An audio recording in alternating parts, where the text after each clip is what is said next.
Marcos, capítulo 4. A parábola do semeador. Novamente, Jesus começou a ensinar à beira-mar. Reuniu-se ao seu redor uma multidão tão grande que ele teve que entrar num barco e assentar-se nele. O barco estava no mar, enquanto todo o povo ficava à beira da praia. Ele lhes ensinava muitas coisas por parábolas, dizendo em seu ensino: Ouçam, o semeador saiu a semear. Enquanto lançava a semente, parte dela caiu à beira do caminho, e as aves vieram e a comeram. Parte dela caiu em terreno pedregoso, onde não havia muita terra, e logo brotou, porque a terra não era profunda. Mas quando o sol saiu, as plantas se queimaram e secaram, porque não tinham raiz. Outra parte caiu entre espinhos, que cresceram e sufocaram as plantas, de forma que ela não deu fruto. Outra ainda caiu em boa terra, e germinou, cresceu e deu boa colheita, a 30, a 60 e até 100 por um. E acrescentou: aquele que tem ouvidos para ouvir, ouça. Quando ele ficou sozinho, os 12 e os outros que estavam ao seu redor lhe fizeram perguntas acerca das parábolas.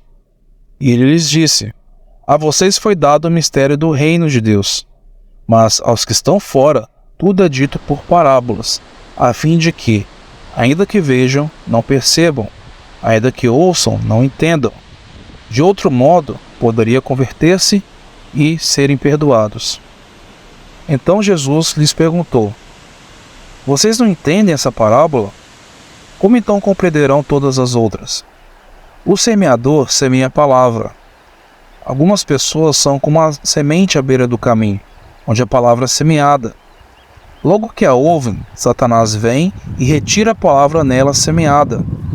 Outras, como a semente lançada em terreno pedregoso, ouvem a palavra e logo a recebem com alegria. Todavia, visto que não têm raiz em si mesmas, permanecem por pouco tempo. Quando surge alguma tribulação ou perseguição por causa da palavra, logo a abandonam. Outras ainda, como a semente lançada entre espinhos, ouvem a palavra, mas quando chegam as preocupações dessa vida, os enganos da riqueza e os anseios por outras coisas, sufocam a palavra, tornando-a infrutífera.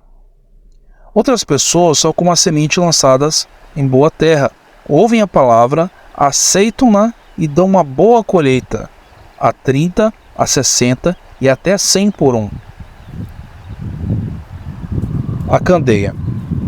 Ele lhes disse: quem traz uma candeia para ser colocada debaixo de uma vasilha ou em uma cama?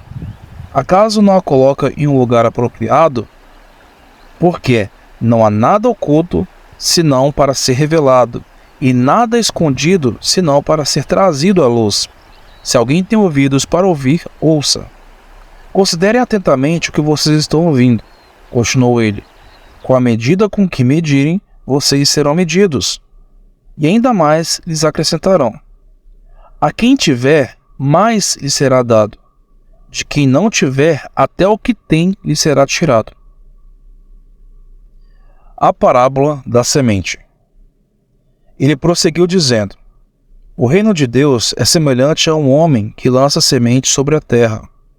Noite e dia, estando ele dormindo ou acordado, a semente germina e cresce, embora ele não saiba como.